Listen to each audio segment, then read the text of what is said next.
Приветствуем вас на канале Раиса Горяченко «Дача, сад, огород, цветы». Мира вам и добра, а также здравия. Здравия вам, вашим родным, и здравия вашим растениям. Ну а чтобы растения были здоровы, мы используем для того, чтобы их защитить от болезней и от вредителей, различные биопрепараты. Ну и сегодня у нас собралась такая уже хорошая папочка вопросов, касающихся биофунгицидов. Сейчас это будет очень актуально, практически уже актуально. Это горячая тема, и я отвечаю на эти вопросы. Давайте разберемся, что такое биофунгициды. Это биологические фунгициды. Когда я вам рассказываю химические, биологические, в данном случае у нас биологические фунгициды, которые состоят из микроорганизмов. Я их называю невидимые помощники. Так вот, эти препараты состоят из микроорганизмов и продуктов их жизнедеятельности, которые используются для предотвращения, а также лечения болезней растений, вызванных грибками и бактериями различных групп. Механизм действия вот этих препаратов следующий. Споры полезных бактерий, грибков, при помещении их в воду, то есть то ли это порошок, то ли это жидкость, в разном виде вот эти споры полезных бактерий есть, продаются. Так вот, мы их помещаем в воду, и они просыпаются. Ну, естественно, начинают уничтожать вредоносные микроорганизмы, когда мы опрыскиваем растения вот этими растворами. И при этом самое главное, само растение не травмируется, и почва остается живой и здоровой. А также пчелы, шмели, полезные насекомые, птицы, животные не поражаются вот различными химическими формулами, из которых состоят химические фунгициды. Это что касается, что же это за такие фунгициды, биофунгициды. Ну и теперь тема очень важная, вопрос правила использования. Некоторые огородники, даже уже опытные, пишут мне, что вот не получается эффекта от препаратов, о которых мы рассказываем. А потом я, когда расспрашиваю, оказывается, хранят под солнышком, на улице, температура за 30 градусов. Естественно, они там жарятся. Кстати, на солнце и больше температура, плюс 40 и больше. Там ничего уже не остается. Поэтому нужно знать правила использования. Первое правило – это хранение препаратов в темном и прохладном месте. Купили, кстати, при покупке смотрите, в каком вы магазине покупаете и где находится этот препарат. И если он на солнечном месте, то нет смысла его покупать. А если правильно хранится препарат, есть такие у нас и магазины, которые хранят в специальных холодильниках и в темном месте. Тот, кто заботится о качестве своей продукции. Так вот, есть препараты, кстати, которым не нужно обязательно холодильник. Но снова же, препараты должны храниться в темном, прохладном месте. Или же это должно быть темное место, но не солнце и не очень высокая температура. Приблизительно где-то от плюс 5, снова же на каждом препарате написано плюс 5, плюс 25, прошу прощения, от плюс 25 до минус там, 1 градуса, до 0 градусов. Снова же каждый препарат имеет свою вот эту вилочку, и нужно изучать инструкцию и видеть, как и что нужно делать. Следующее правило, кроме хранения, это опрыскивание вечером. Не опрыскиваем растения ни в коем случае днем при солнечном свете, и даже раннее время не позволяет более эффективно, как это мы делаем вечером, большой промежуток времени, и растения получают вот эту защиту благодаря вот этому длительному периоду времени, когда темно. Следующее правило, номер 3. Готовим все растворы за 1-3 часа до опрыскивания. Но если очень срочно, то тогда хотя бы полчаса. Но самое лучшее, вот у меня 2 часа, 3 часа, иногда час. Вот эти растворы я готовлю заранее, отправляю их в прохладное, в темное место, в сарай, в помещение хозяйственное, и они находятся до момента уже работы. Следующий момент – это срок годности. Очень важно изучайте упаковку, когда был произведен препарат, а еще при покупке просите сертификат качества, и там в нем указано, когда препарат изготовлен. Там очень много интересной информации. И вот срок годности на каждом препарате есть свой. Там дальше, кстати, написано, сколько еще, это в закрытом виде, сколько хранится, и есть срок годности при открытии или упаковки, или бутылки. Тоже это изучайте. И правило номер 5, это основные правила. Нельзя совмещать с препаратами этими, биофунгицидами, если в растворе есть медь, питательное вот такое вещество, как медь, элемент питания медь, алюминий, сера, а также кислоты, в том числе и борная кислота, а также в растворе есть вот эти соли металлов. То есть мы уже говорили, вот эти металлы созданы с помощью кислот. Вот это все несовместимо, даже если на упаковке написано совсем с всеми химическими фунгицидами. Не верьте, я это проверяла и уже знаю точно. Эти препараты, биофунгициды, несовместимы с препаратами, которые содержат медь, алюминий, серу, кислоты, в том числе борную кислоту, и соли металлов. Также нас попросили назвать препараты, которые используются для защиты растений от болезней. Их есть две группы. Но вот первая группа – это моноштаммовые препараты. Почему моно? Эти препараты разработаны на базе грамм-позитивной аэробной почвенной бактерии Bacillus subtilis. Может быть, неправильно произношу, но вот это вот такая бактерия.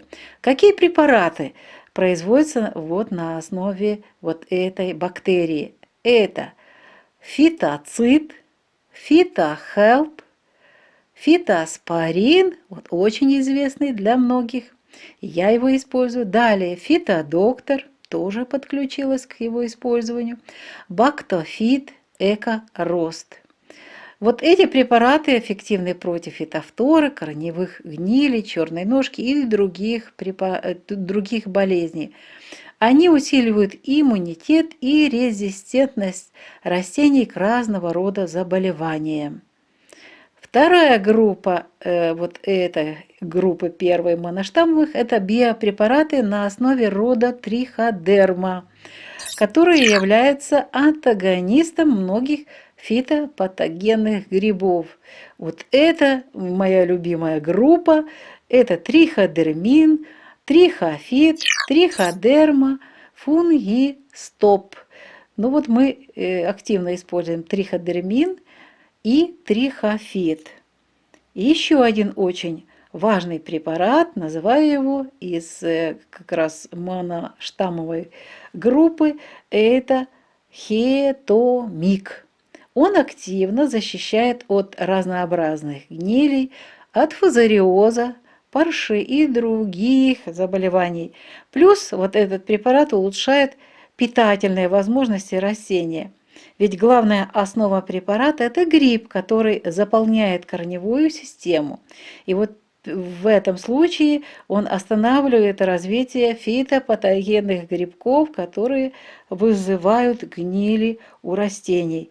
И это очень хорошая штука, но снова же, если холодная почва, этот препарат не работает, но помните, что нужна температура для всех препаратов плюс 14 и выше градусов. Еще группа такая интересная – препараты на основе инсектофунгицида. Это такие препараты Нива 2Б, Респекта, Биозлак, Бизар, Сезар, Фитопсин, Гаупсин и Гуапсин. Что это за группа такая? Эти препараты позволяют подавить широкий спектр возбудителей болезней растений и нарушают физиологический процесс насекомых, нематод и клещей. Они внедряются внутрь вот этих всех клещей, тех же нематод, насекомых и убивают вот эти растения. И параллельно вот здесь два такого воздействия: и инсектицидное против вредителей, и это биофунгицид. Еще одна очень большая группа препаратов. Здесь есть препарат, который всем известен, но давайте еще назовем вот эти. Эта группа называется мультиштаммовые препараты. Здесь несколько полезных грибков и бактерий. Называю эти препараты MicaHelp, Organic Balance, Biota Max, Pentafac S. И препараты на основе продуцентов. Вот известный всем препарат Байкал М1. М1 имеет около 130 регенеративных микроорганизмов. Много. Вот объяснение и вот такая характеристика этой группы. Ну и к препаратам на основе продуцентов относятся также фитоплазмин и фитолавин. Мы используем какие-то препараты, я использовала из этих названных один раз, что-то мне понравилось, что-то не понравилось, что-то недоступно, но вот из всего нам очень нравится триходермин, трихофит, это то же самое практически, только в жидком состоянии. Понравился сейчас, как работает фитодоктор, гаупсин прекрасно работает. Ну и фитоспорин используем уже давно, очень хорошо для почвы, для того, чтобы там тоже все было в порядке, чтобы почва была здоровая. Мы ответили на ваши вопросы, которые касаются биофунгицидов. Сейчас очень важно использовать профилактические обработки растений в вечернее время. Правила я вам уже назвала, можете еще раз прослушать. Используйте двойную дозу, то, что рекомендуется, есть инструкция. Я использую сейчас на 5 литров воды 30 граммов порошка триходермина. Усиливаю вот эту дозу за 2 часа до обработки в вечернее время для того, чтобы избежать вот этих всех сейчас заболеваний, которые буквально наваливаются на все посленовые растения. Это и томаты, это картофель. Тем более, если где-то прошли осадки, дожди, естественно, снова жара, и вот эти вредные, вредоносные споры грибковых заболеваний начинают поражать наши любимые растения. Поэтому баклажаны, картофель, томаты, триходермин обрабатывайте. Добавляйте сюда же в этот раствор, кстати, триходермин с фитодоктором, у кого есть возможность, они прекрасно в паре работают. Я уже это определила на картофеле перед дождем за несколько дней, и очень хорошо, эффект отличный. Практически картофель зеленый и не подвержен вот этим всем заболеваниям грибковым. И также себя чувствуют и томаты. Вот таким образом можно, кстати, обрабатывать и другие растения огорода, те, которые подвергаются грибковым заболеваниям. тот же лук, тот же чеснок. Но вот если вот вы видите, что есть прогноз погоды, что вот будет дождь, и есть возможность за день, за два провести обработки, обрабатывайте. Если же у вас осадки прошли и жара устанавливается, сразу же на следующие сутки вечером готовьте раствор, усиленный в 2-3 раза, и обрабатывайте растения. Это обязательно для защиты ваших растений. Почему еще раз мы их используем? Да потому что это экологически чистый продукт. Срок ожидания практически не нужен. Помыли и едим фрукты, овощи. И ягоды, кстати, тоже. Все это работает очень хорошо. Это экологически чистый продукт. Нет привыкания, потому что вот эти невидимые помощники просто-напросто съедают, уничтожают вот этих вредителей, которым нет возможности привыкнуть. А вот привыкание именно при химических препаратах, химических фунгицидах происходит. И химические фунгициды, срок ожидания их обычно месяц и больше. Если обрабатывать уже спеющие огурцы, томаты, другие овощные растения или плодовые, ягодные, то вы получите снова же продукт с химическими составляющими, который не очень полезен, практически вреден для нашего здоровья.